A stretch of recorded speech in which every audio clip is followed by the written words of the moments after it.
Eksakto isang linggo mula na magsimula ang bakbakan sa Marawi City, daron pa rin sina June Veneracion at Emil Sumangil. Sa Iligan City naman, sina Maki Polida at Oscar Oida at si Cedric Castillo nasa Lanao del Sur habang si JP Soriano ay nasa Cotabato. Unahin po natin tagpo sa isang punerarya sa Iligan kung saan dalawang bangkay ang kinilala ng kanilang mga kaanak. Ang isa, ang mga binalikan ng kanyang pamilya sa Marawi habang ang isa nasa Marawi dahil sa trabaho para sa kanyang pamilya. Saksi si Oscar Oida. Ang isang ligong pag-aalala ng isang ina sa lalong mabigat na tagpo nagtapos kanina.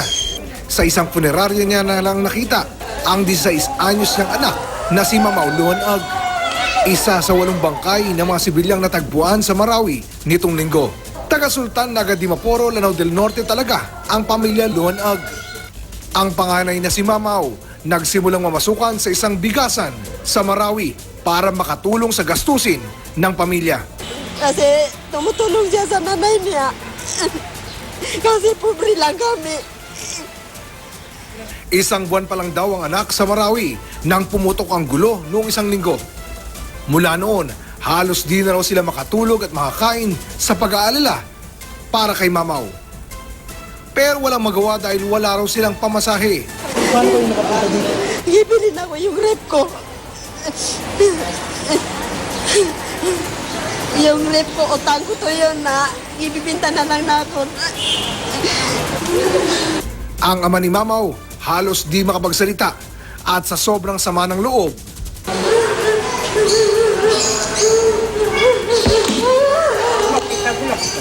Sinusumpa ko, kahit babay ko, igaganti ko yung anak ko.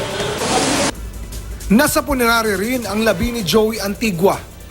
Nasa Iligan na raw siya nang pumutok ang gulo pero binalikan ng pamilya sa Marawi. Tinawagan ko si papa ko na huwag na kayong tumuloy dito kasi nagbabarila na sila. Hindi kayo makadaan doon. Siguro yun, nag-aalala siya sa amin. Tapos parang gusto talaga niyang uuwi talaga ako. Hindi talaga ako mapapakali kapag dito lang ako. Tapos yung pamilya ko, nandun lang sila. Bago pa man marating ang pamilya, naharang siya ng mga terorista na pumaslang sa kanya. Doon nga naka-checkpoint yung ISIS. Tapos sabi nung lalaki, nakita daw niya dumaan sila doon. Kasi nakita niya yung picture ng papa ko. Sa 16 na bangkay sa punerarya, 11 ang di pa nakikilala. Mahigit 100 na ang patay dahil sa bakbakan, kabilang ang 19 na sibilyan at 20 tropa ng gobyerno. Mula sa Iligan, ako si Oscar Oida, ang inyong saksi.